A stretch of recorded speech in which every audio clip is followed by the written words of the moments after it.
Bitiwan niyo po ang buhok ko, Manang. Anong bitiwan? Ha? Kakalbuhin kitang buwisit ka. Akala mo siguro hindi ko napansin yun kanina na inaakit mo asawa ko, no? Aray, nasasaktan po ako, Manang. Bitiwan niyo po ang buhok ko. Hindi ko po alam ang sinasabi niyo. Hindi ko po inaakit si Manong Paulo. Anong hindi? Kitang-kita ko kung paano ka magpaawa sa asawa ko kanina para amuin ka. Itatanggi mo pa? Ano akala mo sa akin, tanga? Ha? Manong, ano pong gagawin niyo sa akin? Bitiwan niyo ako! Shh! Huwag kang matakot. Sandali lang naman to eh. Hindi ka masasaktan. Huwag po, Manong. Maawa po kayo sa akin. Ha? Mayet? Ano nangyari sa mukha mo? Bakit dumami ang mga bukol? Ano to? Uod? Napakaraming uod. Tulong! Tulungan mo ako, Paulo! Huwag ka lalapit sa akin! Lumayo ka! Layuan mo ako! Taon 1987, Siargao, alas 5 ng hapon, sa malaking bahay na bato sa tahimik at simpleng baryo sa naturang probinsya. Nung mga sandaling yon, abala si Jelay sa pagtadtad ng karne ng native na manok. Nang makarinig siya ng ingay sa labas. Mac, sarado na ba yung tarangkahan natin? Oo naman, nilagyan ko na ng padlock yung kadena. Bakit ba? Naku, di ba hindi pa umuwi si Manong Paulo? Paano makakapasok yun kung inilak mo na? Huwag ka mag-alala at may susi naman yun. Tsaka siya naman na nagsabi na laging ilalak yung tarangkahan paghapon na, para walang basta nakakapasok na kung sino-sino lang. Pero parang may naririnig kasi akong tumatawag sa labas eh. Parang boses ni Aling Bining. Yun talaga matandang yun. Aalis nang walang pasabi tapos ngayon mangi-istorbo na may mga ginagawa. Kung makasigaw pa sa labas, akala mo may sunog. Kulang na lang, lumawit pati tonsils niya kung makatawag eh. Ikaw naman, naririnig mo rin pala, hindi mo pa pagbuksan.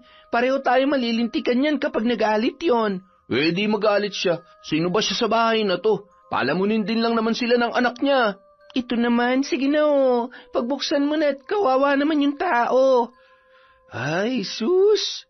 Hayaan mo na muna siyang bumula ang bibig dun sa inis. Kung gusto mo, ikaw na lang ang magbukas dun sa tarangkahan. Malansang kamay ko eh. Tsaka baka pag ako nagbukas eh, awayin lang din ako noon. Ikaw na lang. Sabi na nga ba eh.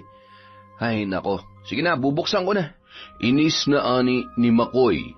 Yamot yun na lumabas upang pagbuksan si Aling Bining.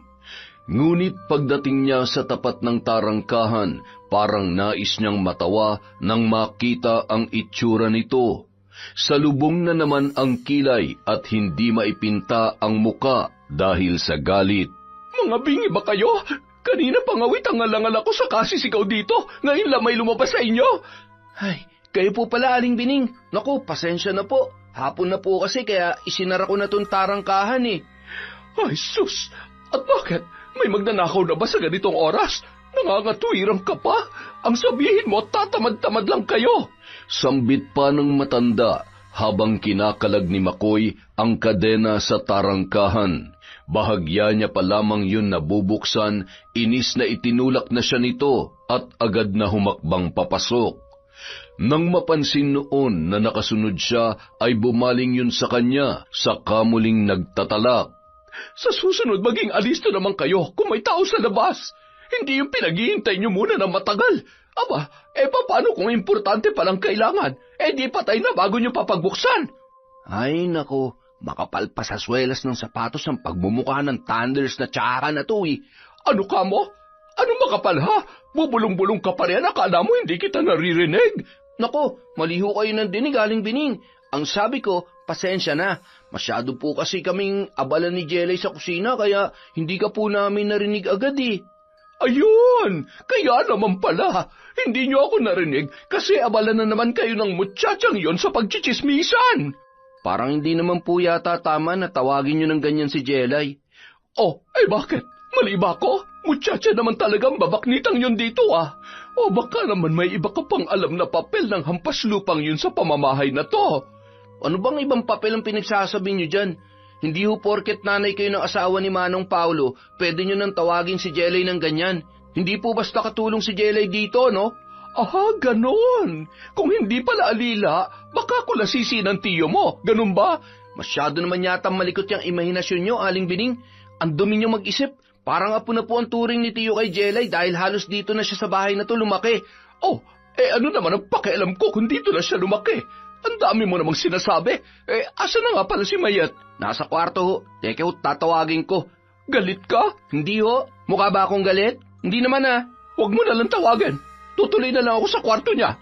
Nanlalaki ang butas ng ilong na napatangan na lamang si Makoy sa pagiging arogante ng matandang babae. Pakiramdam niya ay gustong mangatog ng kanyang kalamnan sa labis na pagpipigil na hindi hablutin ang buhok noon dala ng kanyang panggigigil. Napapailing na nasundan na lamang niya yon ng tingin. Hindi niya maintindihan kung bakit pumayag ang Manong Paulo niya na tumira ang ina ng asawa nito sa pamamahay na yon. Marahil ay parte pa yon ng pagrerebelde ng pinsan sa kanyang tiyuhin. Pagkatapos noong maglayas at mawala ng 7 taon, nagbalik yung may kasamang 2 palamunin. Naiinis na bumalik na lamang siya sa kusina upang tulungan si Jelay. Ay nako Jelay, mabuti na lang talaga't hindi ikaw ang nabungaran ng mahaderang Aling Bining na yon. Kung ikaw siguro nagbukas sa kanya, baka inokray-okray ka lang at dinarag nung matronang yon. Bakit? Ano bang ginawa ni Aling Bining at para yatang gigil na gigil ka na naman? Sino ba naman ang hindi manggigigil sa bruhang matandang yun? Kung ano-anong kabulastugan ang lumalabas sa bibig, nakakapanginig talaga ng laman eh. Ay, huwag mo nalang pansinin kung ano man yung mga sinabi ni Aling Bining sa'yo. Baka mamaya magsumbong pa yun kay Manang Mayet eh. Magagalit din yun sa'yo. Di magalit siya. Pakialam ko ba? Hindi ako natatakot sa kanila ng nanay niya mukhang ulalo na tinubuan ng paa. Ay nako, alam mo ang mas mabuti, pakisamahan na lang natin sila na maayos. Kung si Lolo Damian nga walang magawa sa desisyon ng anak niya eh, tayo pa kaya? Si Tiyo na nga lang ang iniisip ko eh. Kaya nga kahit pikon na ako eh, nagtitimpi pa rin ako. Kaya ikaw, hanggat maaari, iwasan mo yung mag-inang yun. Mukha kasing mainit ang mata sa inong 2 yun, lalo na si Aling Bining. Huwag ka mag-alala. Alang-alang kay Lolo Damian, kayang-kaya kong tiisin ang ugali ni Manang Mayet at Aling Bining. Napakalaki ng utang na loob ko sa kanya kaya hindi ko hayaang magkasamaan na naman sila ng loob ni Manong Paulo nang dahil lamang sa akin. Malalim na napabuntong hininga na lamang si Makoy sa naging tugon ni Jelay sa kanya. Saglit na tumutok ang mga mata nito sa maamong muka ng dalaga. Kung hindi lang mahalaga sa kanya ang kanilang pagkakaibigan, marahil ay noon niya pa yun niligawan. Maganda na kasi at mabait pa si Jelay, mga katangian na minana nito sa kanyang ina. Anak si Jelay ng dating labandera ng tiyo Damian niya na si Isabel. 14 pa lamang ang babae nang manilbihan noon sa pamilya ng kanyang tiyuhin. Maaga rin kasi yung naulila at walang kamag-anak na nais tumingin sa kanya, kung kaya't kinupkup na lamang siya ng kanyang tiyo Damian bilang labandera kasama ng sakitin nitong asawa. Naging malapit si Isabel sa buong pamilya, lalo na sa anak ng mga ito na si Paulo. Magkaedaran lang kasi silang 2. Nang pumanaw ang nakatatanda sa pamilya ay nanatili pa rin si Isabel sa bahay ng kanyang mga amo. Umalis lamang siya nang magpakasal na sa ama ni Jelay. Ang ama ni Jelay ay dayo lamang sa kanilang lugar. Ngunit dahil mahusay sa trabaho at magaling makisama, nakagiliwan ito ng tiyo Damian niya, kaya't ginawa nitong katiwala sa malawak na niyugan ang mag-asawa. Ngunit simula naman noon ay naging madalas ang pagtatalo ng mag-amang Damian at Paulo. Hindi nagustuhan ng matanda ang patuloy na pagiging malapit ni Paulo kay Isabel dahil meron na yung asawa. Iniisip nito na makakasira sa reputasyon ni Isabel bilang babaeng may asawa ang palaging pagbuntot ni Paulo sa kanya. Anak na rin kasi ang turing ng matanda kay Isabel, pati na rin sa kanyang asawa. Lalo pang napamahal sa matanda ang dalawa nang ipanganak si Jelay. Nakagiliwan din yon ng matanda dahil nakuha niya ang katangian ng kanyang mga magulang, lalo na ng kanyang inang si Isabel. Ganoon pa man, tila hindi lamang ugali at kagandahan ang minana ni Jelay sa kanyang ina. Para kasing tuksong pati kapalaran nito ay naulit sa dalaga. Magkasunod din kasing pumanaw ang kanyang mga magulang, 5 buwan pa lamang ang nakalilipas. Naiwan ang dalaga na balot ng mga utang dahil sa magkasunod na gastos sa pagpapalibing sa kanyang mga magulang. Kaya tuluyan na itong tumigil sa pag-aaral at napilitang magtrabaho na lamang. Kinuha naman siya ng kanyang tiyuhin bilang kasambahay upang makabayad sa mga utang sa pagpapagamot noon sa kanyang ama. Matagal kasing naratay sa sakit na kanser sa buto ang lalaki bago yon pumanaw. Samantala, agad namang tinungo ni Aling Bining ang silid ng mag-asawang Paulo at Mayet upang magsumbong. Oh, Nay, ba't nandito pa kayo? Akala ko ba sasama kayo kay Nanang Rosa sa sayawan ng Mr. and Mrs. sa kabilang baryo? Ay nako, hindi na. Nawalan na ako ng gana. Buwisit kasi yung mga kasama natin dito sa bahay. Bakit ho ba? Ano na naman ang nangyari? Bumalik lang sana ako dahil maliligo lang ako't magbibihis. Sukat ba naman yung lalaking pamangkin ng biyanan mo ang tagal akong pinagbuksan ng tarangkahan. Alam na kasing nasa labas lang ako isinara pa. Bakit hindi nyo na lamang tinulak yon gasino lang naman yung harang na bakal. May tutulak ko ba yun kinadena ng mga lintik na akala mo tatakas yung tarangkahan. Kung bakit ba kasi hindi pa palayasin ang asawa mo rito yung mga yan Nay naman, mag-isip nga kayo. Kapag pinalayas natin yung dalawang yon, sino nang gagawa dito, Aber? Ay, kung sa bagay, pero tiyakin mo lang na di mabibilog ng dalawang yan ang ulo ng asawa mo, lalo na yung si Jelay. Napapansin kong iba ang mga tingin ni Paulo sa babaeng yon. Huwag ho kayong mag-alala, Nay. May iba akong plano. Tsumitsyempo lang ako. Sigurado ka ba dyan sa sinasabi mong yan? Opo, kaya huwag niyo nang alalahanin ng dalawang yon. Ako nang bahala sa kanila. Buti pa sumama na lang kayo kina Nanang Rosa para mawala yung init ng ulo niyo. Pagtataboy ni Mayet sa kanyang ina, pagkatapos yung abutan ng pera ay tumungo na ang babae sa kusina. Ngunit agad na dumilim ang muka nito dahil sa selos nang maabutan doon si Paulo na kausap si Jelay. Ganun pa man, hindi siya nagpapahalata. Mabilis siyang lumapit sa asawa at kumapit sa braso nito na animoy sawa. Pasimple pa niyang tinapunan ng matalim na tingin si Jelay na hindi malaman kung saan ibabaling ang tingin. Narito ka na pala. Ba't di ka muna nagtuloy sa kwarto para magbihis? Nagugutom na kasi ako kaya dito na ako sa kusina dumiretso.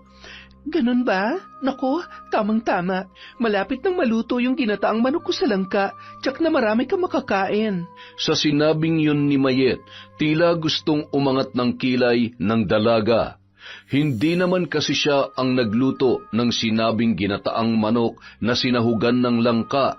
Walang iba kundi si Makoy. Ni hindi nga yun tumutungtong ng kusina sa oras ng pagluluto. Pumupunta lamang doon ang babae kapag sa tansya nito ay nakaluto na sila o pagdarating na ang kanyang asawa. Wow! Alam na alam mo talagang paborito ko Siyempre naman. Siya nga pala, nasan si Makoy? Ay, nasa likod bahay. Inutusan ko mamitas ng sili. Bagay na bagay kasi sa ginataang manok yung medyo may kaunting sipa ng anghang Nako, oo nga pala. Mahilig ka nga pala sa maanghang. Galing ako kanina sa likod bahay Nakalimutan ko pang mamitas ng sili. Malambing na ani ni Mayet sa asawa. Bahagya pa itong yumakap sa lalaki na animoy pusang naglalambing. Hindi naman malaman ni Jelay kung saan ipapaling ang kanyang muka. Nahihiya siyang tumingin sa dalawa.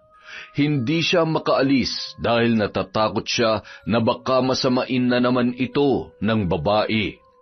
Lagi kasi siyang nakakahanap ng dahilan para magalit kay Jelay. Isa pa, nakaharang ang mag-asawa sa may pintuan. Napayuko na lang tuloy siya dahil sa magkahalong hiya at takot. Nakahinga lang siya ng maluwag nang muling magsalita si Mayet. Ano pang hinihintay mo riyan? Hindi ka pa ba kikilos para maganda na mesa? Maglabas ka na ng mga pinggan at ako nang bahala rito. Ay, mabuti pa nga, Jelay. Gutom na ako eh. Maglilinis lang muna ako ng katawan at magbibihis. Pagkatapos ay susunduin ko na rin si Papang sa kwarto niya para sabay-sabay na tayong kumain. Sige, dalian mo lang at baka lumamig ang pagkain. Nang makaalis si Paulo, saka lamang nakakilos si Jelay. Nakaharang kasi yun kanina sa may pintuan. Hindi niya mawari sa sarili kung bakit siya ginagapangan ng kilabot sa tuwing lumalapit yun sa kanya. Tila may kung ano sa presensya nito na nagpapatayo sa mga munting balahibo niya sa katawan. Pakiramdam ni Jelay, bigla siyang binabalot ng magkahalong kaba at pagkabalisa kapag tinitingnan siya ng lalaki. Naisip na lang niyang marahil dahil hindi siya sanay na may ibang lalaking kasama sa bahay na yon, maliban kay Mang Damian at sa kababata niya na si Makoy. Siya nga pala, Pang, masyado na palang matataas yung mga puno ng nyug dun sa lupa ni Miguel. Napadaan kasi ako ron nung isang araw eh. Mabuti pa siguro ipaputol nyo ng mga yun. Pagbubukas ni Paulo ng usapan habang kumakain, bagay na nagpaangat ng ulo ni Jelay. Napatingin siya sa dako ni Paulo. Hindi niya alam kung bakit bigla siyang nakaramdam ng pagkabalisa. Ang tinutukoy kasi nito ay ang lupang naiwan sa kanya ng kanyang mga magulang. Sa pagkakaalam ni Jelay, nabili yon ng kanyang ama sa matandang amo nito. Sa katunayan, may hawak siyang mga legal na dokumento bilang katibayan. Hindi tuloy niya naiwasang hindi mapaisip dahil sa sinabi ng lalaki. Parang may iba siyang pakiramdam sa himig ng pananalita noon, lalo na nang banggitin nito ang pangalan ng kanyang ama. Huwag mo nang problemahin yon. Si Jelay na ang bahala sa mga yon. Tutal siya naman ang may-ari. Siya ang may karapatang magdesisyon tungkol doon. Isa pa, may buyer na yata si Jelay sa mga punong yun eh. Hindi ba, Iha? Opo. Hinihintay ko lang pong maging nyug na rin yung iba bago ipaani. Sayang din naman po kasi yung mga yon. Nanghihinayang ka pala eh. Bakit mo pa ibebenta? Puputulin na rin naman yon kasi may edad na. Kaya kailangan ng palitan. Isa pa, marami daw babayarang utang si Jelay kaya kailangan niya ng pera. Ganun naman pala eh. Bakit hindi na lang yung lupa mismong ibenta niya para makabayad siya ng utang? Bakit ho ba kasi pinoproblema niya yung utang ni Jelay, Manang? Kinakausap pa kita? Sabat ka ng sabat ha? Hindi naman ikaw ang kausap ko. Mataray na sambit ni Mayet sa nabiglang si Makoy. Dudugtungan pa sana nito ang sinabi, ngunit nagulat siya nang marahas na pinalo ni Mang Damian ang lamesa gamit ang kanyang kamay. Walang nakaimik sa kanila nang padaskul itong tumayo at madilim ang muka na iniwan ng lahat sa hapagkainan. Nag-aalalang sinundan ni Makoy ang kanyang tiyuhin. Hindi naman mapigil ni Jelay na makadama ng tensyon. Hindi niya tuloy na malayan na bahagya na palang nanginginig ang kanyang kamay na may hawak na kutsara. Ayos ka lang ba, Jelay? Parang nanginginig yata yung kamay mo. Ayos lang po ako. Natakot ka ba kay Papang? Hindi po. Nagulat lamang po ako. Huwag mo na nang pansinin yun. Matanda na kasi kaya madali nang uminit ang ulo. Sige na, ituloy mo na yung pagkain mo. Nakangiti pa na ani ni Paulo kay Jelay. Hinaplos pa nito sa ulo ang dalaga at bahagyang ginulo ang buhok. Hindi alam ni Jelay kung bakit biglang nanayo ang kanyang balahibo sa ginawa ng lalaki. Bigla siyang nakadama ng hindi komportable. Napapitlag pa siya nang di sinasadyang dumampi ang kamay noon sa kanyang balikat. Lalo pa siyang nakadama ng tensyon nang makitang masama ang tingin sa kanya ni Mayet. Paulo, Alam kong hindi ako tanggap ng papang mo, pero hindi naman yata tama na bastusin niya ako ng ganito sa harap ng pagkain. Mayet naman, pati ba naman yung mga simpleng bagay na ganun gusto mo pang palakihin? Simple ba sa'yo yung pagdadabog na yon? Hindi mo na nga ako pinagtanggol doon sa matanda, pinalalabas mo pa na makitid ang utak ko. Bakit? Hindi ba? Mabuti pa nga sa'yo si Jelay, marunong umintindi sa matanda. Ah, ganon. Ngayong kinukumpara mo na ako sa isang tsimay. Iniinsulto mo ba ako? May limitasyon ng pasensya ko, Mayet Kaya mabuti pa tumahimik ka na. Baka hindi kita matansya, samain ka na sa akin. Pakiramdam ng babae, para siyang binuhusan ng malamig na tubig dahil sa sinabing yon ng kanyang asawa. Bakas sa tinig nito ang pagbabanta. Ang malamig at matigas na ekspresyon ng mukha nito ay nagbigay sa kanya ng bahagyang takot. Saglit na nag-iba ang tingin niya sa lalaki. Tila hindi na yon tulad ng dati na madali niyang nakukuha sa mga salita at kaunting drama. Ang mabuti pa, tulungan mo na lang si Jelay na magligpit ng kinainan nang pare-pareho tayong makapagpahinga na maaga. Pagkasabi noon, agad nang tinalikuran ni Paulo ang dalawa. Madilim naman ang muka na binalingan ni Mayet, ang noon ay ninenerbyos na si Jelay. Ibinuntun nito sa dalaga ang galit na kanina niya pa tinitimpi. Agad nitong sinampal si Jelay na noon ay nag-uumpisa ng magligpit ng kanilang pinagkainan. Sa gulat ng dalaga, nabitawan niya ang hawak na mga pinggan. Lumikha ng ingay ang mga yon nang bumagsak sa sahig, bagay na lalong nagpainit sa ulo ni Mayet. Manang, ano pong kasalanan ko? Bakit niyo po ako sinampal? Nabitawan ko tuloy yung mga plato. At talaga may gana ka pa magtanong, gaga ka? Singhal ni Mayet sa dalaga. Hinablot nito ang buhok ni Jelay sa kamariing sinabunutan yon. Sinadya rin niyang hinaan ang pagsasalita upang hindi marinig ng ibang kasama nila sa bahay ang kanyang mga sinasabi sa dalaga. Bitawan niyo po ang buhok ko, Manang! Anong bitawan, ha? Kakalbuhin kitang buwisit ka. Akala mo siguro hindi ko napansin kanina na inaakit mong asawa ko, no? Aray, nasasaktan po ako, Manang. Bitawan niyo po ang buhok ko. Hindi ko po alam ang sinasabi ninyo. Hindi ko po inaakit si Manong Paulo. Anong hindi? Kitang-kita ko kung paano ka magpaawa sa asawa ko kanina para amuin ka. Itatanggi mo pa? Anong akala mo sa akin, tanga? Ha? Maawa na po kayo sa akin, Manang. Ano, gusto mong tulungan ka ng asawa ko, kaya nilalakasan mo ang boses mo? Gusto mo magpaawa na naman? Ha? Ha? Hindi po. Hindi po, Manang. Tama na po. Itong tandaan mo, oras na magsumbong ka sa asawa ko o dun sa matanda, malalagot ka lalo sa akin. Kaya itikaw mo yung bibig mo. Naintindihan mo? Opo. Opo. Nang gagalaiting itinulak pa ni Mayet ang dalaga bago niya yun iniwan sa komedor. Umiiyak namang ipinagpatuloy ni Jelay ang pagliligpit ng mga pinagkainan. Hindi na bumalik pa si Makoy kaya mag-isa na lang siyang nag-urong ng mga pinggan at kalderong ginamit sa pagluluto.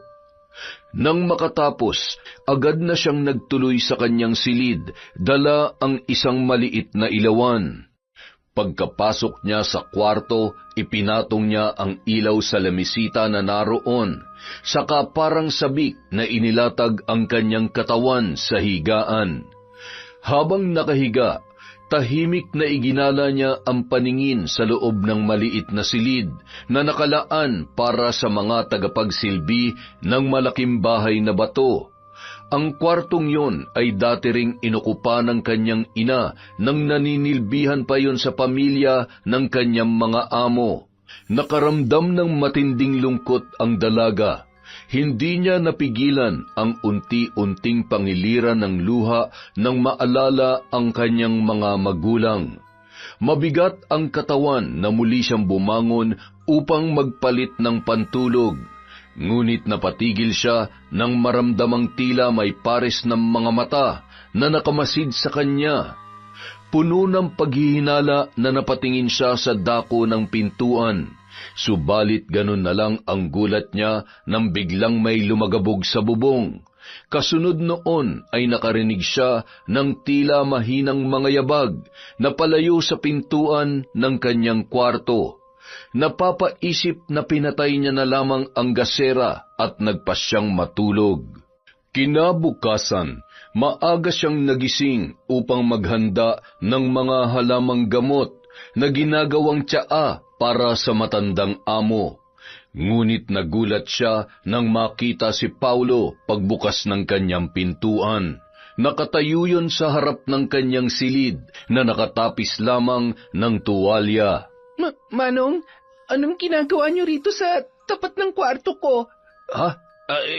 Kuwan, maliligo na kasi ako Naisip kong tingnan kung gising ka na. Magpapahanda sana ako ng baon na pagkain. Tulog pa kasi ang manang mo maagang pasok ko ngayon sa munisipyo. Ganun po ba? Sige po, kukuha lang po muna ako sa likod bahay ng sambong at dahon ng guyabano. Alanganin ng ngiti na sagot ng dalaga. Bigla na naman kasi siyang hindi naging komportable sa presensya ng kanyang amo. Pakiramdam niya talaga na may kakaiba sa mga tingin noon. Ramdam pa niyang sinusundan siya nito ng tingin hanggang sa makalabas siya ng kusina. Nakahanda na ang almusal at baon ng lalaki nang magising naman si Mayet. Kanina ka pa ba gising, Langga? Bakit hindi mo ako ginising para ako na lang ang naghanda ng baon mo? Bungad kay Paulo ng kanyang asawa. Pasimple pa nitong inirapan si Jelay bago yumakap kay Paulo na parabang matagal silang hindi nagkita. Agad namang binaklas ng lalaki ang mga kamay noon na nakayapos sa kanya ng mahigpit. Di na kita ginising kasi nandito naman si Jelay. Pinasabay ko na yung baon ko sa pagluluto niya ng almusal at tsaa ni Papang. Kung sa bagay, para kipa na may kasambahay tayo rito kung ako rin naman palang gagawa ng gawain sa kusina. O na, sige na, mahuli na ako sa trabaho. Baka maunahan pa ako ni Mayor sa pagpasok. Pagtataboy ni Paulo sa kanyang asawa. Nagtatrabaho ang lalaki sa munisipyo sa tanggapan ng alkalde. Malakas ang kapit ng kanilang pamilya dahil kapitan ng baryo ang ama nito na si Mang Damian. Kilala na ang kanilang pamilya hindi lamang dahil sa koneksyon sa politika, kundi dahil na rin sa laki ng mga ari-arian. Halos pag-aari nila ang mga lupain sa buong baryong yun. Maging sa mga karatig pook ay mayroon din silang ari-arian, mga lupain na nasanla sa kanila ng kanilang mga kababaryo na narimata. Ang isa sa mga yon ay ang malaking bahay na kanilang tinitirhan. Dati yung pagmamay-ari ng pamilya ni Isabel, ang ina ni Jelay. Ngunit sa hindi inaasahang mga pangyayari na isanla ang bahay na yon, pati na rin ang iba pa nilang ari-arian, na naging dahilan kung bakit sila naghirap. Kaya nauwi sa pamamasukan bilang labandera ang nag-iisang apo at tagapagmana sana ni Isabel sa mismong pamilya na pinagsanlaan ng kanilang lupa. Isang mapait na kapalaran na naipasa hanggang kay Jelay. Nang makaalis si Paulo, agad namang binalingan ni Mayet ang dalaga. Oh, anong tinatanga-tanga mo riyan? Ba't di mo pa asikasuhin ang almusal ng matanda? Kanina pa yung naghihintay sa kubo niya, nakatunganga ka pa. Bilisan mo na! Mataray na utos ni Mayet sa dalaga. Halos hindi naman magkanda ugaga si Jelay sa pagsasandok nang biglang bumungad si Makoy. Hindi nun mapigilan na hindi magparinig. Tulungan na kita, Jelay. Para naman may silbi ako. Di tulad nung iba riyan, mga palamunin na nga lang, wala pang pakinabang. Ako bang pinariringgan mo? Kami ba ng nanay ko tinutukoy mong unggoy ka, ha? Uy! At may pumiyok na isa. Kung akala mo kayo yon, di kayo na nga. Bakit nasasaktan ka? Totoo naman kung makaasta kayo ng nanay mo, mukhang alipo nga, akala mo naman mga donya. Pang-aasar pa ni Makoy sa babae. Nakapamewang pa yun at nakataas pa ang isang kilay. Hindi niya talaga maatim ang ugali ng mag-ina. Kung utus-utusan kasi ng mga yun si Jelay, ay parang ang mga ito ang nagpapasahod sa dalaga. Aba, kung makapagsalita ka sa anak ko, kala mo may karapatan ka sa bahay na ito ah. Hoy, Sampid, baka nakakalimutan mo kung sinong anak ko. Asawa yan na may-ari ng pamamahay na ito. Eh, ikaw? Aba, at gising na rin pala ang isa pang donyang kampupot. Ano po kamahalan? Nasiyahan ba kayo ng husto sa pakikipagyakapan sa sayawan? Majonders na ubod pa ng garutay. Anong sabi mo? Sinong ganutay, ha? Naku, Mayet, pigilan mo ako't baka madurog ko ang uso ng butiking yan. Tama na nga yan, Nay. Kay Agay, nakikipagtalakan kayo dyan. Pinapatulan niyo pa kasi ang mga hampas lupang yan eh. Sus, hampas lupa. Tara na nga, Jelay. Baka lumamig pa tong tiyan ni Uncle Damian. Mabuti pa nga. Magsilayas kayo sa harapan ko't panira kayo ng araw, mga buwisit. Pahabol pang sigaw ni Aling Bining. Wala yung pakialam kung marinig man siya ng ama ni Paulo. Para sa kanya, kung anong karapatan ni Paulo sa bahay na yon, ay ganoon din ang karapatan nilang mag-ina. Asawa nun si Mayet, kaya nararapat lang na maging amo rin sila sa bahay na yon. Ay nako, kay aga-aga talaga pinakukulo ng buwisit na yon ng dugo ko. Kailan ba kasi ang palalayasin ni Paulo rito? Nauubos ng pasensya ko. Maghintay lang kayo, Nay. Pasasaan ba't makakakuha rin tayo ng tiyempo? Mahirap kasing paalisin ang mga yan ngayon kasi wala pang kapalit. Mahirap makakuha mula sa mga taga rito. Makatotohanang sinabi ng babae. Bagamat mahirap ang mga taga-baryo, ay walang may gustong mamasukan bilang kasambahay. Mas gusto pa ng mga yon na magtrabaho sa bukid o sa nyugan. May dahilan ang mga taga-baryo kung bakit. Yun ay dahil ang mga ito ay mga inapo ng mga dating manggagawa at tagasilbi ng isang mayamang pamilya sa kanilang baryo. Ang pamilya ng pinakamagandang dilag noon sa kanilang payak na baryo na dating kasintahan ng ama ni Mang Damian. Walang iba kundi ang lola ni Isabel. Ang pamilya ng lola ni Isabel ang dating may-ari ng halos lahat ng lupain sa kanilang lugar. Mga lupain na nabili ng pamilya nito sa mga praile noong panahon pa ng Espanyol. Subalit na magwakas ang sistema ng hasyendero ay pinamahagi ng pamilya ang mga lupaing pag-aari sa kanilang mga manggagawa. Nagtira lamang sila ng ilang ari-arian na sapat upang mamuhay pa rin ng maalwan ang susunod nilang henerasyon. Subalit dahil sa manipulasyon at panlilinlang ng ama ni Mang Damian sa lola ni Isabel, ay naisanla sa kanilang pamilya ang mga ari-arian, pati na rin ang bahay na tanging natirang pag-aari noon. Tulad ng ibang lupang nakamkam nito mula sa mga gipit na kababaryo sa pamamagitan ng pananamantala. Pagkatapos makamkam ang lupa at bahay ng pamilya ng kasintahan, pinakasalan niya ang babae. Magmula noon, hindi na nakaahon pa ang pamilya ng lola ni Isabel. Nagtuloy-tuloy ang paghihirap ng mga ito hanggang kay Isabel at sa anak niyang si Jelay. Siya nga pala, anak. Ano nga pala yung sinasabi mong plano? May naisip ka na ba? Pwede ba, Nay? Tigilan niyo nga muna ako sa kakatanong niyo ng plano-plano na yan. Wala pa nga ako naiisip eh. Abay, nagtatanong lang eh. Bakit ka nagagalit? Baka nakakalimutan mo na ina mo ko. Wala ka rito kung hindi dahil sa diskarte ko. Oo na, wala na akong sinabi. Mabuti pa ikain niyo na lang yung init ng ulo niyo. O kaya magkape kayo. Bahala kayo kung anong gusto niyo. Pagkasabi noon, inis na tinalikuran na ni Mayet ang kanyang ina. Bumulong-bulong na lang din ang nagtimpla na ng sarili niyang kape na si Aling Bining. Samantala, ng mga sandaling yon, sa kubo, napansin ni Mang Damian ang pananahimik ni Jelay. Kanina ka pa walang kibo dyan. May masakit ba sa'yo, Jelay? Oo nga naman, Jelay. Kanina ka pa tahimik at nakatungo lang dyan. Halos hindi mo rin nagagalaw yung pagkain mo. May problema ka ba? Naku, wala po. Ay, teka nga. Parang namamaga yata ang pisngi mo. Paano ba yan? Ha? Kuwan kasi, masakit kasi yung ngipin ko kagabi. Kaya siguro parang namamaga tong pisngi ko. pagpapalusot na sabi ng dalaga. Hindi niya masabi ang totoo dahil sa takot sa banta ni Mayet.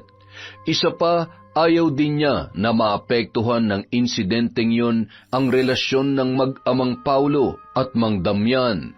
Batid niyang kapag nalaman ng matanda ang ginawa ni Mayet, magagalit yun at lalong lalayo ang loob sa asawa ng kanyang manong Paulo. Baka magkatampuhan pa ang mag-ama ng dahil sa kanya, bagay na hindi niya hahayaan na mangyari. Halos 4 na buwan pa lamang mula nang makapiling ng matanda ang kanyang alibughang anak. Hindi niya maaatim na muli na namang magkaroon ng alitan ng mag-ama ng dahil sa kanya. Ang mabuti pa'y bumili kayo ng gamot sa bayan. Hindi biro ang sakit ng ngipin, lalo na pag sa gabihan umatake. Magpapaalam po muna sana ako. Gusto ko po sanang bisitahin yung bahay namin. Halos 3 buwan na rin po kasi mula nung huli kong bisita ron eh. Baka po kasi gapangan na ng mga damo yon hanggang loob. Ay, yun lang naman pala eh. Walang problema. Mabuting ang bisitahin mo yung bahay ninyo nang sa ganun ay hindi mabulok ka agad. Pero baka hindi po ako makabalik dito sa pananghalian. Doon na lang po ako magluluto ng pagkain ko. Ay, ganun ba? Kung ganun ay magbaon ka ng bigas at rekado. Maganda nga na napapausukan din ang kusina paminsan-minsan nang hindi pamahayan ng mga peste at mga insekto. Basta umuwi ka agad bago magdilim, ha? Opo, maraming salamat po, Lolo Damian. Ay nako, batang ito, para yun lamang eh. Lakad na at makatanghaliin ka. Pagkatapos magligpit ng mga pinagkainan, masaya na nung tinungo ang palabigasan upang kumuha ng 1 gatang na bigas. Pagdating niya sa luma nilang bahay, hindi niya napigilan ang pagngingilid ng kanyang mga luha. Matapos tanggalin ang padlock ng pinto, ay marahan niya yung itinulak. Lumangit-ngit yun nang dahan-dahan niyang buksan. Bumungad sa kanya ang mga sapot ng gagamba nang siya ay pumasok.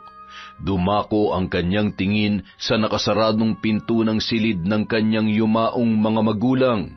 Gumuhit ang malungkot na ngiti sa labi ng dalaga. Nang pumasok siya sa loob, nakita niyang masino pa rin ang gamit na naroon. Bagamat balot na ng alikabok at puno na ng sapot ng gagamba ang silid, maayos pa rin nakapwesto sa mga lalagyan ang mga yon. Maging ang damitan ay hindi makalat. Matapos pasadahan ng tingin ang kabuuan ng silid, inumpisahan niya na ang paglilinis. Inuna niyang tanggalin ang mga sapot sa kisame at dingding. Pagkatapos, inilabas niya ang mga damit at pinagpagan sa kamuling itinupi. Nang malapit na siyang matapos, biglang may nalaglag na isang munting lalagyan mula sa damitan ng kanyang ama. Kulay itim yun na mas malaki lamang ng kaunti sa kahan ng sigarilyo. Dinampot niya yon at sinipat. Nakita niya na may mga munting larawan at simbolo na nakaukit doon. Ibinulsa niya at ipinagpatuloy ang kanyang ginagawa. Masusi niyang nilinis ang bahay bago lumabas. Palubog na ang araw nang makatapos siya sa paglilinis sa bakuran. Bagamat 30 minutong lakad lamang naman ang layo ng lumang bahay nila sa bahay na bato, ay nagmadali nang makabalik ang dalaga. Nakakahiya kung hindi siya makakauwi sa tamang oras. Uy, buti naman at nandito ka na. Akala ko mag-isa ako makikibaka rito sa kusina eh. Ikaw talaga? Pababayaan ba naman kita mag-isa rito? Pero alam mo, naiisip ko, bakit kaya wala nagpipresintang mga kababaryo natin na kasambahay dito? Dadalawa lang tuloy tayong kumagawa. Kasi nga, mas gusto ng mga taga rito na magtrabaho sa bukid kesa mga muhan. Tingnan mo nga, kahit manggagawa sa nyugan at palayan wala makuha si Angkol. Kaya tumanggap na lang siya na makikitanim.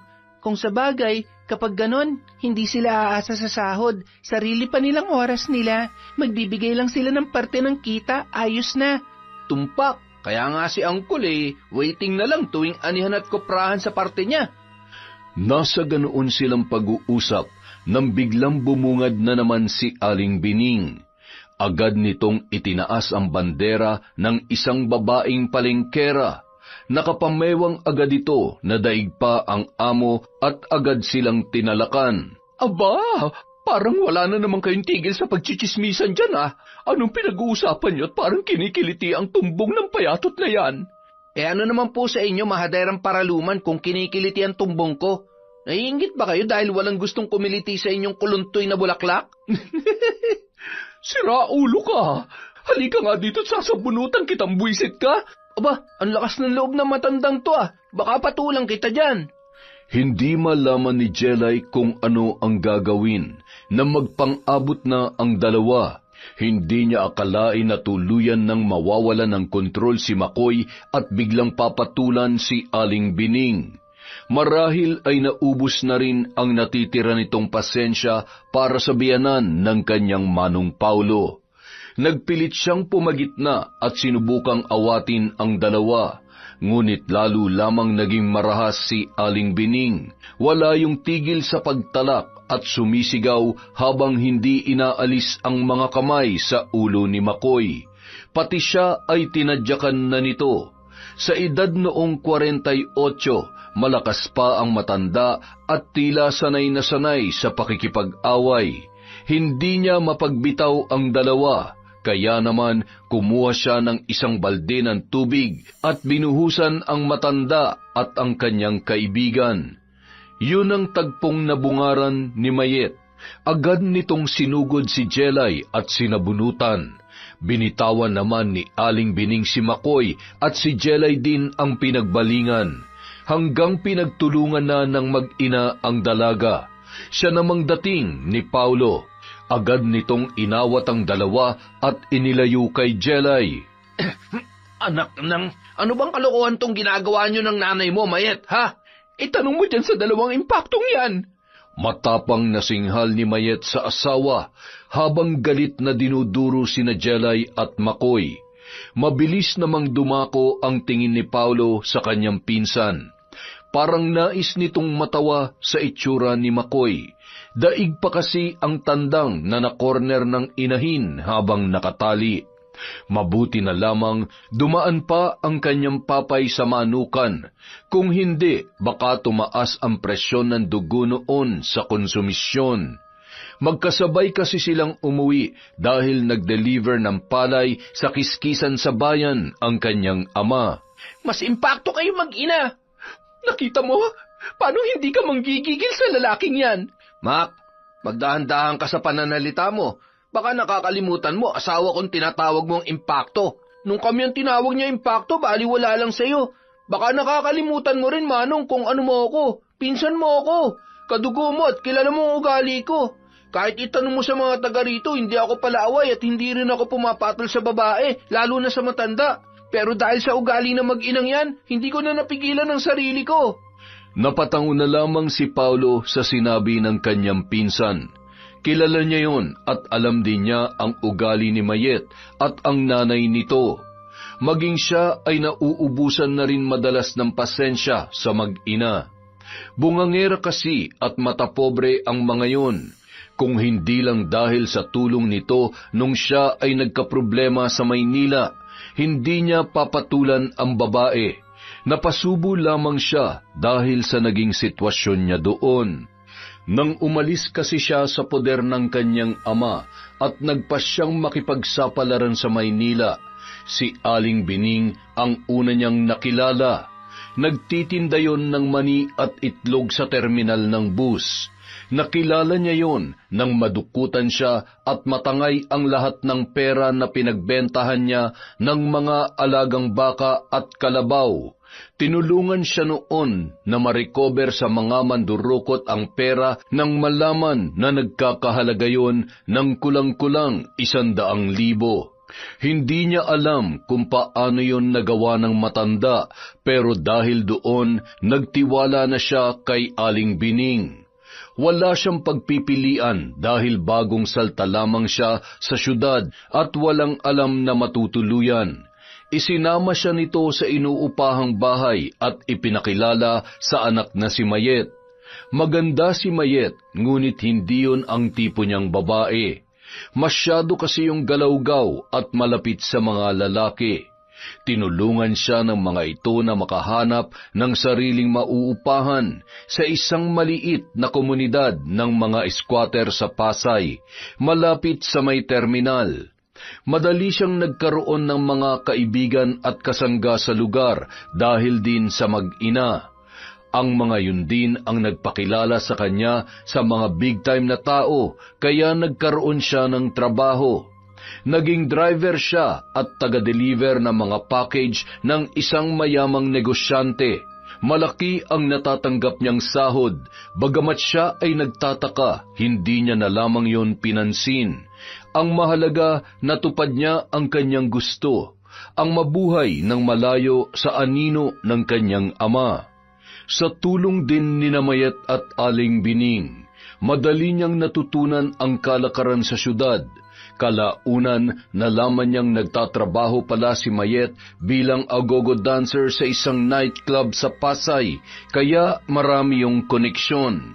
Naging madalas siya sa nightclub na pinapasukan nito hanggang sa naging karelasyon niya ang babae. Bagay na ikinatuwa naman ni Aling Bining. Ilang araw lang kasi mula nung makilala niya ang mga ito ay inutangan siya ng matanda ng halagang 20,000. Kaya't ang pagkakaroon nila ng relasyon ni Mayet ay parang pambayad sa malaking utang nito sa kanya. Ngunit nito lamang nakaraang 4 na buwan, sinabihan siya ng kanyang amo na magpalamig muna sa probinsya. Tingin niya nagkaroon yon ng malaking problema. Ngunit wala naman yung sinasabi o ipinapaliwanag. Hindi na rin nagtanong ang lalaki. Isa yon sa mga natutunan niya sa syudad, ang huwag masyadong magtatanong. Kaya't kinabukasan din kasama ang mag-inang Mayet at Aling Bining, muli siyang bumalik sa puder ng kanyang ama. Kami pa ngayon ang babaliktarin mong buwisit ka, kaya kitang-kita ko kanina na pinagtutulungan niyo ng tsimay na tong nanay ko. Dagdag pa ni Mayet na nagpabalik sa isip ni Paulo sa kasalukuyan. Ibubuka pa lamang niya ang kanyang bibig para sawayin yon, ngunit naunahan siya ni Makoy. Naniningkit ang mga mata noon na dinuro ang kanyang asawa. Teka nga muna sandali, anong pinagtutulungan? Hindi namin ginawa yun ha, huwag ka nga sinungaling. Tama na yan, Macario, pwede ba? Hindi ka na nakakatuwa. Tama, hindi siya nakakatuwa. Tama? Kung tamaan ka kaya sa akin matandang kulubot ka. Wala kang pinagkatandaan ah. Isa pa, Mac, ikaw ang tatamaan sa akin. Kanina pa kita sinasaway, ayaw mong tumigil. Hindi ka ba nahihiya sa sarili mo? Lumalaban ka sa nakatatanda sa'yo? May pinag-aralan ka naman, di ba? Biglang natahimik si Makoy sa sinabing yon ni Paulo. Nakadama siya ng hiya sa kanyang sarili. Noon lamang niya napagtanto na parang lumagpas siya sa dapat niyang kalugaran. Hindi dapat naging ganoon ang asal niya sa harap ng kanyang pinsan dahil nakatatanda yun sa kanya. Ngunit ganun pa man, hindi siya nagsisisi sa pagpatol sa mag-inang Mayet at Aling Bining. Walang karapatan ang mga yon na daragin sila komot may koneksyon ito kay Paulo.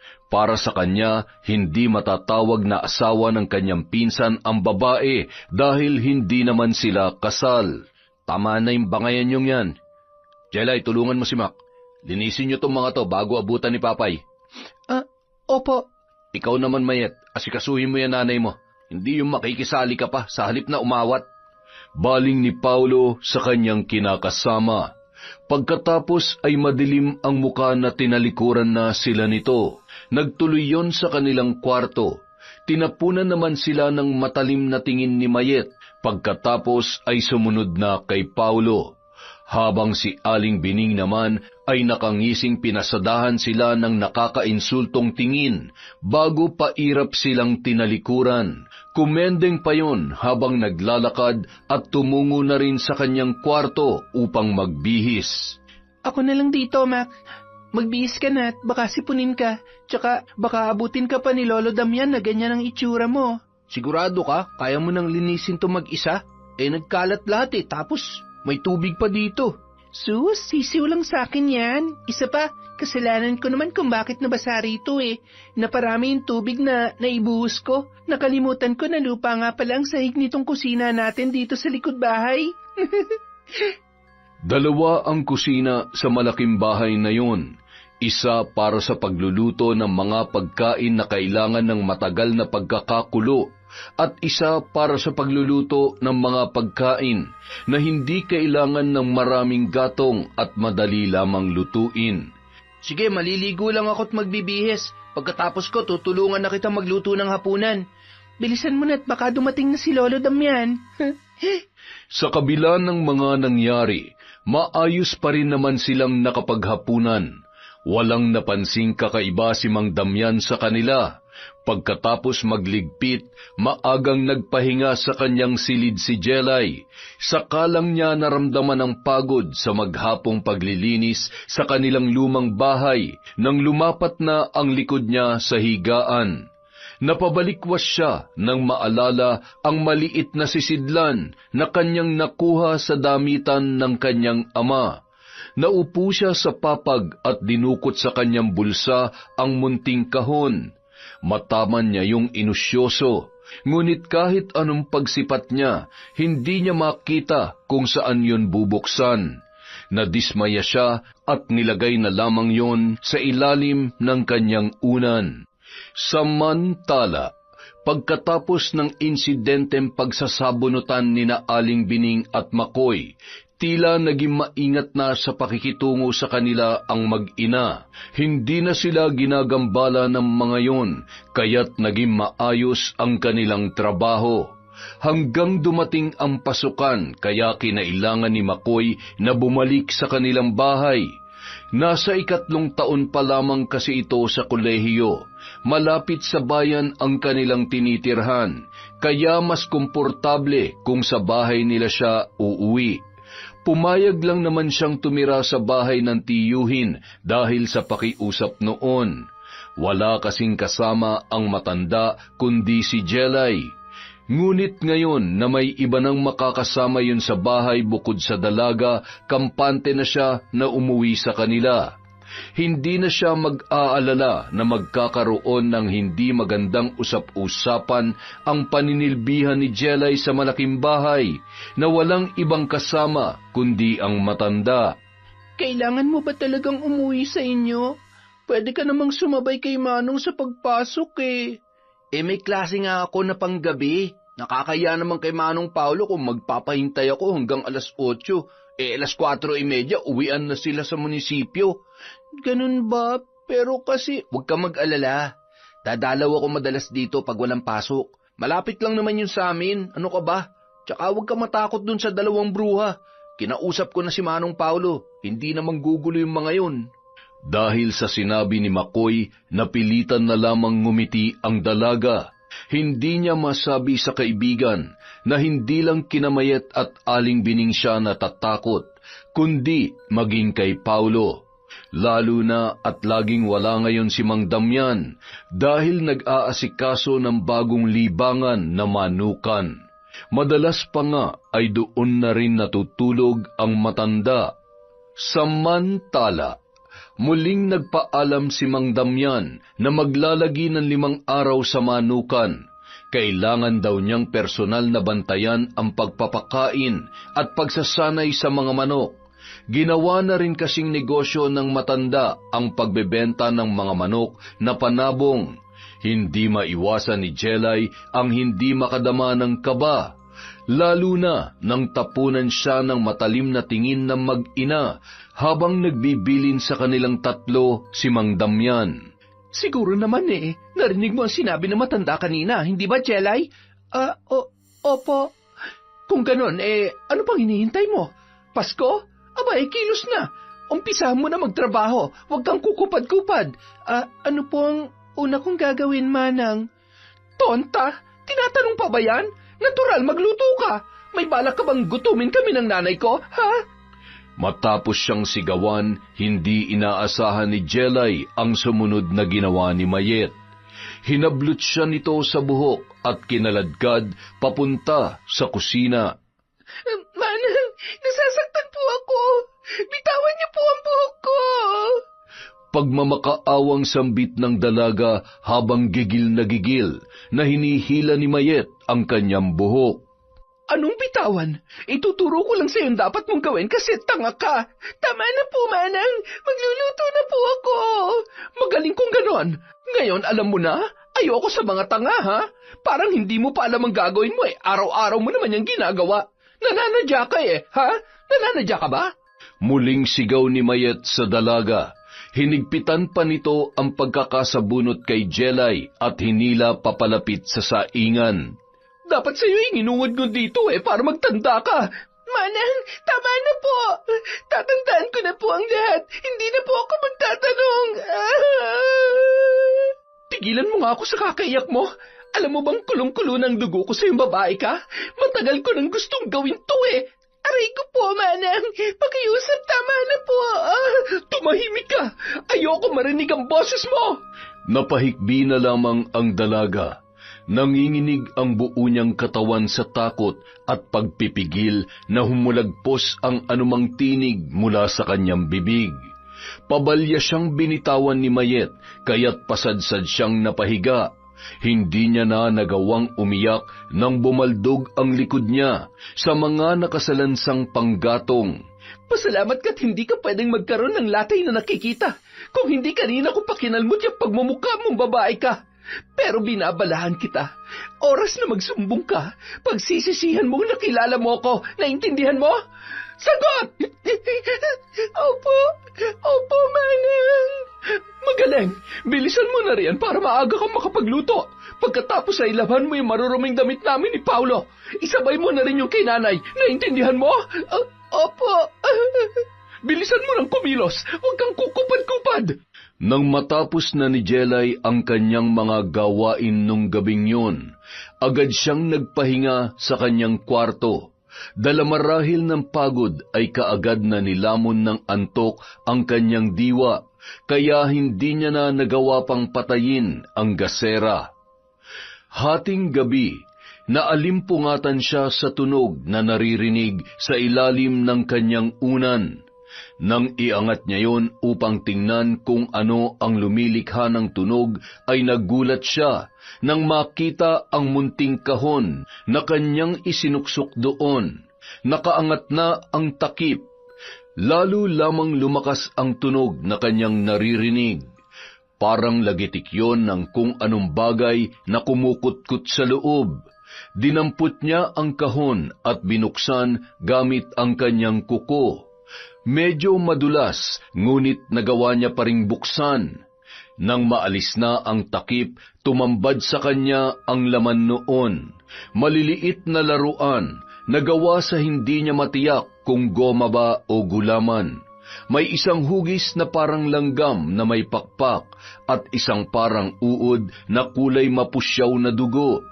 Ipinatong niya ang mga yon sa ibabaw ng unan at muling inusyoso ang kahon. May nakita siyang kulay puting papel na naninilaw na dala ng kalumaan. Mayroong nakasulat na hindi niya maintindihan. Nang ipagpatuloy niya ang pagbabasa, nahintakutan siya sa mga nakasaad sa sulat. Ayon sa nabasa niya, ang nilalaman ng kahon ay mga alagang insekto na gamit sa pambabarang.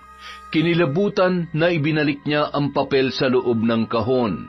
Habang nanginginig ang kamay, ibinalik niya rin ang mga figura ng insekto at uod sa loob ng kahon.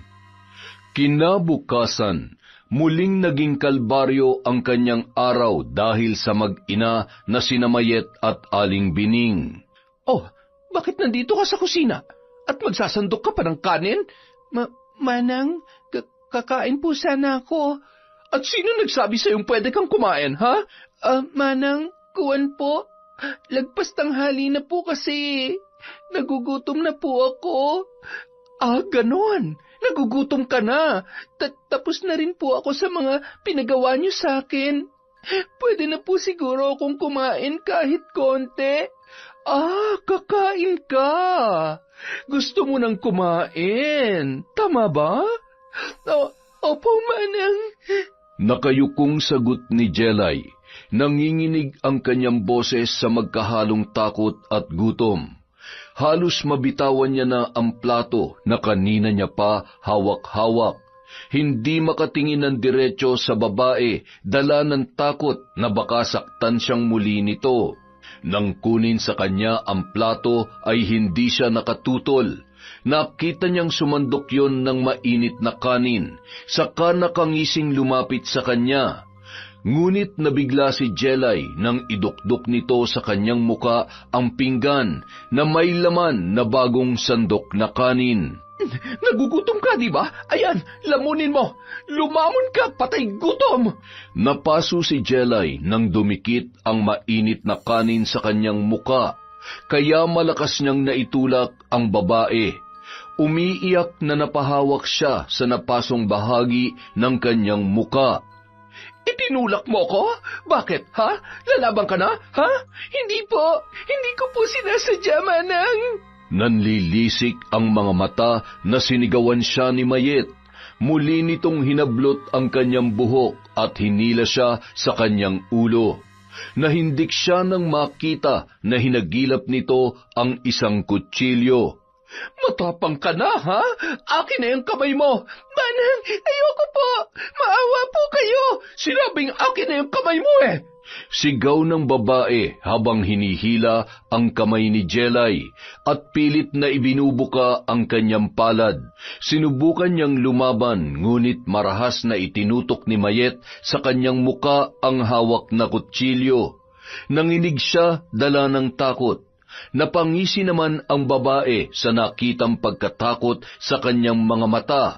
Hinila nito ang kanyang kamay at ipinatong sa lamesa. Hindi niya magawang tumutol nang ibuka nito ang nakakuyom niyang palad. Ganito dapat ang ginagawa sa mga kamay na pangahas. Napasigaw na lamang si Jelay nang maramdaman ang mariing paglapat ng talim ng kutsilyo sa kanyang kamay. Agad na dumugo ang nilikha noon na malalim na sugat. Siguro naman ngayon ay magtatanda ka na. Nakangising ani pa ni Mayet bago binitawan ang kamay ni Jelay. Ito ang isaksak mo sa kokote mong boba ka. Hindi ka kakain hanggat hindi ko sinasabing kumain ka. Maliwanag! Sige na, iligpit mo na itong mga kalat dito. Opo. Opo, Manang. Opo, Manang, ba't hindi ka pa kumikilos dyan? Anong iniintay mo? Milagro? Manang, dumudugo po kasi itong sugat ko. Bakit hindi mo talian para tumigil ang pagdudugo? Baka naman gusto mong ako pang gumawa niyan. Nanginginig na mabilis na umiling si Jelay. Nakayuko ang ulo na dinampot ang nahulog na plato, saka maingat yung inilagay sa lababo. Napaigtad pa siya sa takot nang muling marinig ang boses ni Mayet. Bilisan mo na riyan bago pa magbagong isip ko. Baka mainis na naman ako, tamaan ka na naman sa akin. Pahabol pa ng ginang bago siya iniwan sa kusina.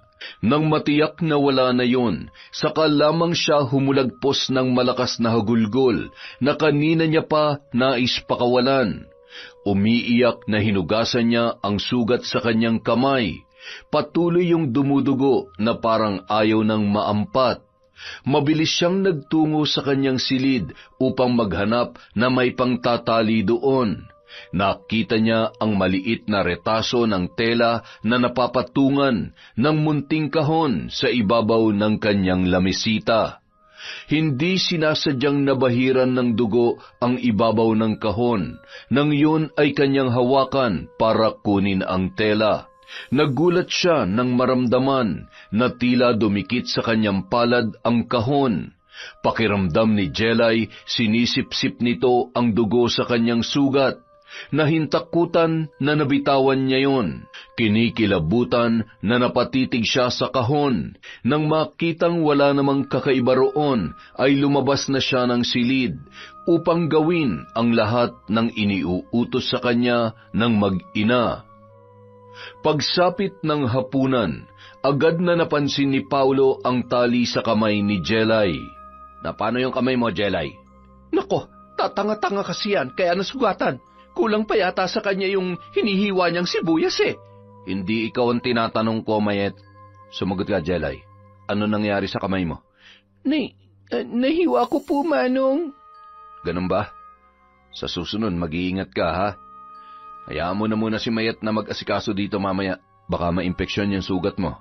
Matapos ang hapunan, sinabihan siya ni Paulo na magpahinga na sa kanyang kwarto. Pinipigilan niya ang sarili na huwag manginig habang dahan-dahan siyang tumayo. Nararamdaman kasi niya ang matatalim na tinging ipinupukol sa kanya ng mag-ina na sina Mayet at Aling Bining. Pagpasok niya sa kanyang silid, binalot na naman siya ng matinding awa sa sarili. Napatitig siya sa munting kahon na nakapatong sa lamisita. Kinuha niya yon at idinikit sa kanyang dibdib. Para bang sa pamamagitan noon ay maiibsan ng lahat ng sakit na kanyang nararamdaman. Nay, Tay, hirap na po ako dito. Kunin niyo na lang po ako. Hindi ko na po kaya ang ugali ni Manang Mayet at ng nanay niya. Nung mga sandaling yon, pakiramdam ni Jelay pagluha na lamang ang tangi niyang kanlungan. Nais niyang lunurin ang lahat ng hinanakit niya at sama ng loob sa pamamagitan ng tahimik na pag-iyak. Ngunit napatigil siya nang makarinig ng tila mahiwagang boses mula sa hawak niyang kahon. Boses na parang nag-uutos. Hindi niya napigilan ang paglukob ng takot sa kanyang dibdib. Ha? Sino ka? Anong kailangan mo sa akin? Ngunit nagpatuloy lamang ang boses. Palakas yun ng palakas na parang bumibigkas ng isang mantra. Napatakip siya sa kanyang tainga, ngunit naririnig niya pa rin yun ng malinaw. Habang patuloy sa pagbigkas ng kung ano-anong kataga ang mahiwagang tinig, unti-unti namang nawawala ang takot ni Jelay. Unti-unti yung napapalitan ng galit. Namalayan na lamang niyang sinusunod niya na ang mga naririnig mula sa mahiwagang tinig. Umupo si Jelay na nakasalikop ang 2 binti sa ibabaw ng papag. Pagkatapos ay inilabas niya mula sa kahon ang munting figura ng insekto. Ipinatong niya ang mga yon sa ibabaw ng kahon. Pagkatapos ay mahina niyang binasa ang mahiwagang katagang nakasulat sa papel. Bawat kataga, malinaw at mariin niyang binibigkas. Punong-puno yon ng damdamin, puno ng pagnanais na maglapat ng kaparusahan. Kinaumagahan, napuno ng malalakas na tili ni Mayet ang buong bahay. Ano ba, Mayet? Ano na naman ba yan? Kaya aga-aga ko makatili ka, bakit ba? May maliliit kasing bukol na tumubo sa mukha ko. Tingnan mo. Para yun lang nagtititili ka na. Tagyawat lang yan. Kung makasigaw ka, akala mo nakakita ka ng aswang. Wala naman akong tagyawat kagabi. Bigla na lang nagkaroon ngayon. Ano yun, magic? Baka naman nagka-allergy ka lang sa kinain mo. Hindi naman ako allergic sa adobong sitaw at pritong galunggong Tsaka parang pakiramdam ko may kumikislot sa loob. Guni-guni mo lang yan. Maghilamos ka para mawala. Makapagkape na nga. Buisit na buhay to. Wala ka bang pasok? Sabado ngayon. Pero dahil maaga ka ng bulahaw, maaga tuloy ako nagising. Naiinis na tinungo ni Paulo ang kusina para magkape. Maya-maya, tinawag niya si Jelay. Ngunit nagtaka siya nang hindi sumagot ang dalaga. Nagpunta siya sa kubo para tingnan kung naroon yun, ngunit hindi niya makita. Pinihit ni Paulo ang seradura. Nakita niyang hindi yun nakalak, kaya tumuloy na siya sa pagpasok. Pagdating sa loob, nakita niyang nakahiga pa rin at tulog ang dalaga. Bagay na kanyang ipinagtaka. Maaga kasi kung gumising si Jelay. Nauuna pa yon sa pagtilaok ng manok sa madaling araw. Nilapitan niya yon at sinalat sa noo. Halos mapaso ang kamay niya sa taas ng lagnat noon. Sinilip niya ang kamay ng dalaga. Namamagayon dahil sa sugat. Marahil yun ang dahilan kaya yun nilalagnat. Dali-dali siyang bumalik sa kanilang kwarto para kumuha ng gamot at pamalit na pantali sa sugat ni Jelay. Oh, anong meron? Ba't aligagang-aligaga ka? May gamot ka ba riyan sa lagnat? Ang taas ng lagnat ni Jelay. Namamaga rin yung sugat niya sa kamay. Hanep pa! Alalang-alala ka sa muchachang yon? Daig mo pang asawa? Pamilya na si Jelay sa pamamahay na to, kaya tigil-tigilan mo ako sa mga patutsada mo, ha? Seryosong sagot ni Paulo sa kanyang asawa. Tulog pa rin si Jelay nang bumalik siya sa kwarto nito. Muli siyang lumabas para kumuha ng dahon ng malunggay. Dinikdik niya yon at inilagay ang katas sa isang maliit na mangkok. Kumuha siya ng isang baso ng tubig at isang kutsara saka binalikan ang natutulog na dalaga. Manong, anong gagawin niyo sa akin? Bitiwan niyo ako! Shh! Huwag kang matakot. Sandali lang naman to eh. Hindi ka masasaktan. Huwag po, Manong! Maawa po kayo sa akin! Gaga? Anong wag po ka riyan? Kung makaarte ka, akala mo mamolestyahin ka? Singhal na naman ni Mayet sa nag-hysterical na si Jelay. Sinundan kasi nito ang kanyang asawa sa kwarto ng dalaga dahil gusto niyang matiyak na hindi yon magsusumbong kay Paulo. Saka lamang nahimasmasan si Jelay. Naalimpungatan kasi siya sa malamig na kamay na humawak sa kanya. Pagdilat niya, bumungad sa kanya si Paulo na nakaupo sa gilid ng kanyang higaan at may dalang pantali. Hindi naman talaga masyadong masakit tong katas ng malunggay. Eto, inumin mo muna ang kalahati at ang natitiray, ilalagay natin dyan sa sugat mo. Natural na antibiotic to, kaya gagaling ka kaagad. Nakangiting paliwanag ni Paulo sa dalaga habang pinapainom ng katas ng malunggay. Pagkatapos ay maingat niyang pinatakan ang sugat ni Jelay ng natirang katas, saka tinalian ng malinis na pantali. Ilang oras lang bumaba na rin ang lagnat ng dalaga. Matapos matiyak na maayos na si Jelay ay iniwan na nila yon upang makapagpahinga. Tapatin mo nga ako, Mayet. Bakit nitong mga nakaraan ay parang laging takot na takot si Jelay sa mga tao rito sa bahay? Ha? Aba, malay ko. Kung makatanong ka naman, parang nagtatanong ka ng kriminal. Bakit, hindi ba? Para namang hindi ko kayo kilala ng nanay mo. Mga mata pobreng manggagancho. Anong ibig mong sabihin? Ay, matagal ko nang alam ang modus nyo mag-ina. Kasabwat kayo ng mga nandukot sa akin sa terminal noon. Kaya nagtaka ako kung paano niya na-recover yung pera ko noon eh. Anong kasabwat ang pinagsasasabi mo riyan? Huwag ka na magmaang-maangan pa. Modus nyo mga taga-squatter yun. Nag-aabang ng probinsyanong mapeperahan. Nalaman kasi ng nanay mo na mas malaki ang magiging pakinabang nyo sa akin kung makukuha nyo ang loob ko. Mahusay din kumilatis ang nanay mo, ha? Wala akong alam sa sinasabi mo. Tsaka, anong kaugnayan na nakaraan na yan sa lagnat ni Jelay? Natural, malaki. Tingin mo naniniwala ako na aksidenteng nahiwa ni Jelay ang sarili niya? Anong akala mo sa akin? Tanga? Bakit? Hadlang ba si Jelay sa plano nyo? Kaya minamaltrato nyo siya para umalis? Sasagot pa sana si Mayet at mga ngatwiran nang bigla silang makarinig ng malakas na kalabog sa labas.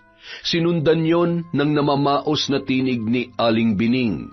Magkasunod na lumabas sina Paulo at Mayet para saklolohan yon.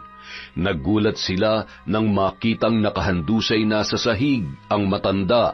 Nilapitan yon ni Mayet at tinanong, Nay, ano nangyari sa inyo?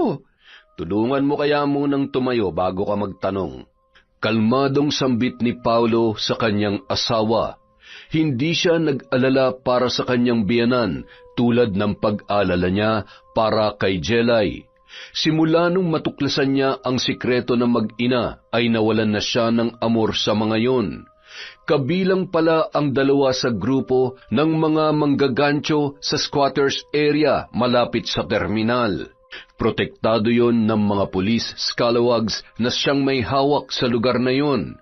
Nung araw bago sila umuwi ng probinsya, sinabi yun sa kanya ng dati niyang amo na si Mr. Chen.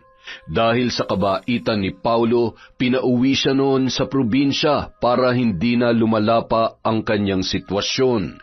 Habang hindi pa malalim ang kanyang koneksyon sa sindikato ay pwede pa siyang umalis, ngunit huli na ang lahat para sa mag-inang sina Mayet at Bining. Delikado kapag bigla na lang niya itong iniwan sa syudad. Baka idamay siya nito sa mga atraso nila bilang paghiganti. Kailangan lang niya ng panahon at tamang dahilan para hiwalayan ang babae na hindi siya magkakaproblema. Ano bang nangyari? Bakit nandyan kayo sa sahig? Hindi ko nga alam eh. Basta naramdaman ko na lang na parang may kumagat sa batok ko, tapos bigla akong nahilo. Magpahinga na lang muna kayo sa kwarto, Nay. Buong araw na naging mainit ang ulo ni Mayet dahil siya ang nag-asikaso sa lahat ng gawaing bahay. Hindi naman makatulong ang nanay niya dahil nahilo raw yon. Hindi naman siya makapalag dahil nandoon si Paulo. Ngayong batid niya na alam na nito ang kanilang sikreto ay hindi siya dapat makitaan ng pagkakamali. Wala siyang balak na bigyan niyo ng dahilan para siya ay hiwalayan. Malaki ang mamanahin noon kaya ayos lang sa kanya na mamuhunan ng kaunting hirap. Hanggat hindi siya umaamin ay wala yung magiging katibayan sa akusasyon sa kanilang mag-ina. Hindi na siya nagrereklamo nang si Paulo na mismo ang naghahatid ng gamot at pagkain para kay Jelay. Ang nanay niya naman kasabay niya ng kumakain. Matapos ang hapunan, naglinis muna siya ng katawan. Simula pa nung umaga, pakiramdam niya ay hindi na naaalis ang pangangati sa kanyang muka. Nakaramdam lang siya ng ginhawa pagkatapos niyang maligo. Nawala rin ng bahagya ang pangangati sa kanyang muka. Pagpasok niya sa kwarto ay naroon na si Paulo. Hindi siya kinikibo ng lalaki kaya tahimik na lamang siyang tumabi sa higaan. Ngunit nagulat siya nang bigla siyang itinulak ni Paulo. Mayet, ano nangyari sa mukha mo? Bakit lumaki yata ang mga bukol? Anong lumaki? Natatarantang tanong ng babae. Wala sa loob na napahawak yon sa kanyang muka. Natakot na makapa ang mga bukol na tila lumalaki pa ng husto.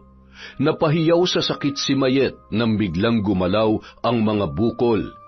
Tila may kung anong gustong lumabas mula roon.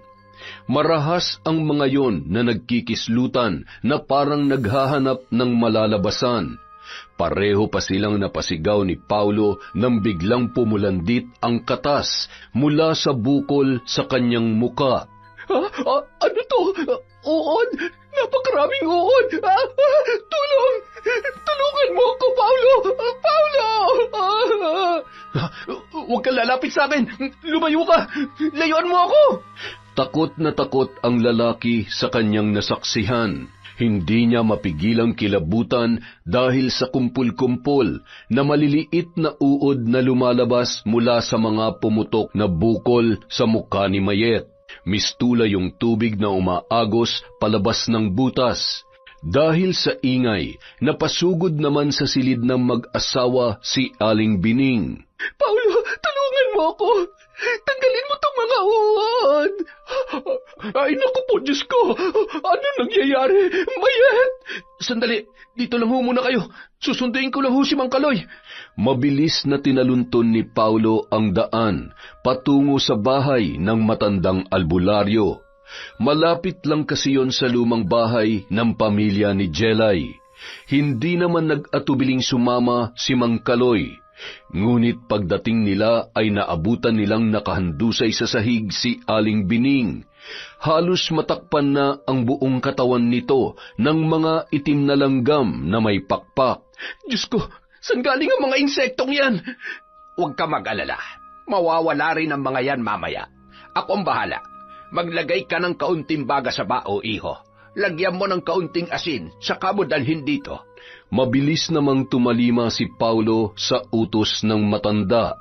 Matapos maibigay ang mga hinihingi nito, ay nag-umpisa na yung bumigkas ng mga orasyon.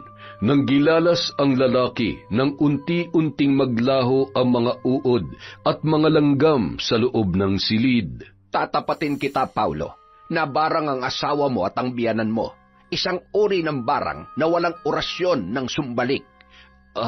Ano pong ibig niyong sabihin? Ibig sabihin, walang pangontra sa barang ng tawak at gu. Ano pong...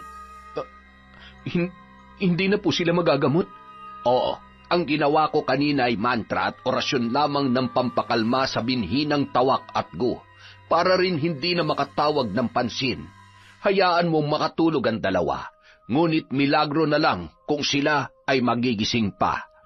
Kinabukasan, tulad ng sinabi ni Mang Kaloy, bangkay na lamang ang mag-ina nang magising si Paulo.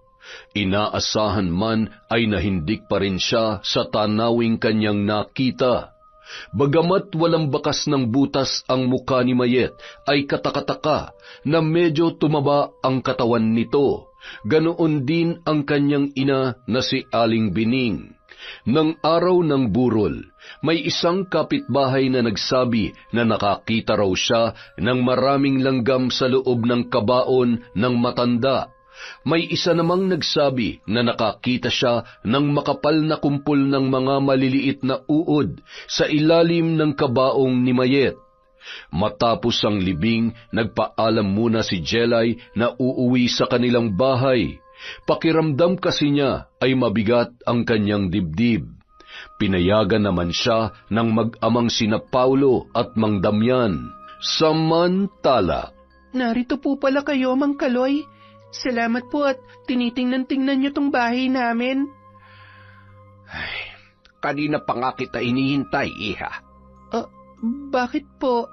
May kailangan po ba kayo sa akin? Hindi na ako magpapaligoy-ligoy pa. Alam kong ikaw may gawa sa nangyari sa asawa ni Paulo at sa kanyang biyanan. pakiwari ni Jelay ay biglang nangatog ang buo niyang katawan sa sinabing yun ng matandang albularyo. Nakaramdam siya ng di maipaliwanag na takot. Hindi niya alam kung paano sasabihin sa matanda na wala siya sa sarili nang gawin niya yun. Halos wala na siyang matandaan sa kanyang mga nagawa. Huwag kang matakot. Walang ibang makakaalam ng lihim na ito. Isa pa, batid kong hindi mo yun sinasadya. Ang lahat ng nangyari ay kagagawan ng kahon. Paano niyo po nalaman ang tungkol sa kahon? Dahil ako nagbigay noon sa iyong ama. Ano pong ibig niyong sabihin, Lolo Kaloy? Ang kahon na yon, ang ala-alang binigay ko sa nag-iisa kong anak nang iwan ko sila ng kanyang ina sa Maynila. Kung ganon, kayo po ang ama na hinahanap ni tatay kaya siya napadpad dito? Ako nga, pero naduwag ako na magpakilala sa kanya. Hindi na napigilan ni Jelay ang maluha sa narinig na revelasyon ng matanda. Di yata't ito ang amang matagal na pinananabikang makita ng kanyang ama. Hanggang igupo ng sakit ang tatay niya ay umaasa pa rin ito na makikita ang kanyang ama.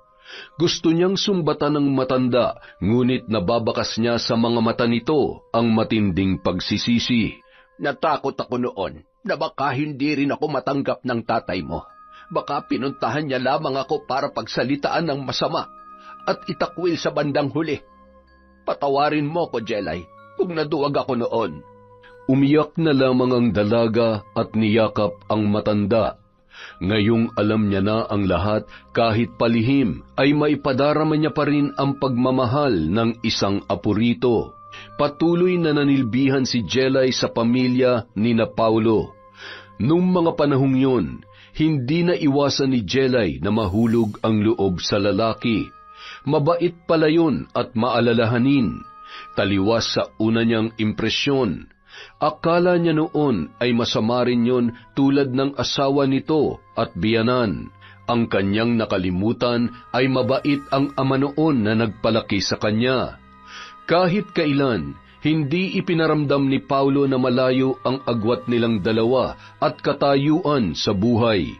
Masayang pinagmasdan ni Mang Damian sina Jelay habang naglalakad papunta sa altar. Sa wakas ay nagbalik na rin sa tunay niyang tahanan ang anak ng apo ng pinakamagandang dilag sa kanilang baryo. Yun! Ang ganda nun, may mga twist pa. Nagulat ako doon Dahil dyan, meron na naman po tayong shout out. Simulan po natin kay Boss Bernard Chodoro, kay Sean Ann Reblinka, kay Michelle de la Cruz, hi po kay Josefina Fuelias, kay Monica Nieves, kay Edgardo Fontanilla, hi din po kay Chris Alcantara, Helen's Mix Vlog, kay Liza Agodo, Hana Maylin Sesgundo, Hilario Patra Jasmine, Arlene Castro Ramos, hello din po kay Angelina Ignacio, kay Finky Rusi 14, Joy Aniban, Lady Sparrow Taurus, hi din po kay Melvin Tambus of Zamboanga from Mami Riza. Hello po kay Ray Buendia, kay Jenny May, kay Billy Ray from Lucy Buendia.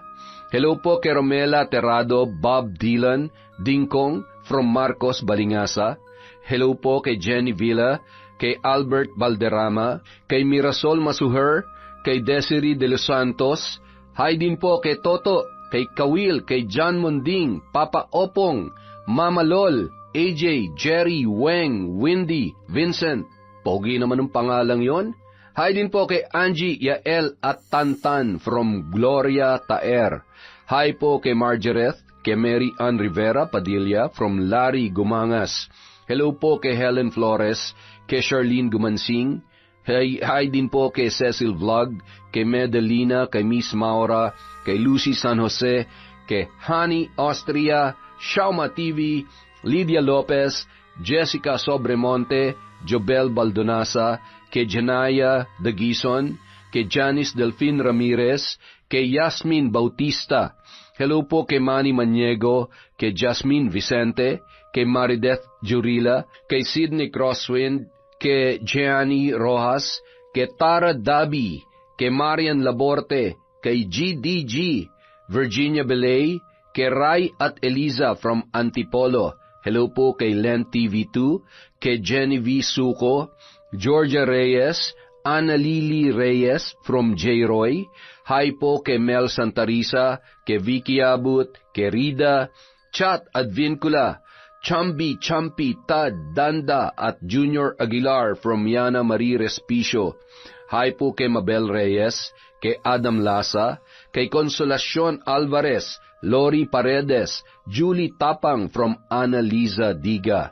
Hi din po kay Irma Umali, kay Rodolph Leres, kay Eunice, kay Richel Villarwal, kay Silvia Marie Alegre, Verna Oriondo, Kilonyo Viane, kay Lea Villanueva, at ang nag-iisang berry ng Taiwan.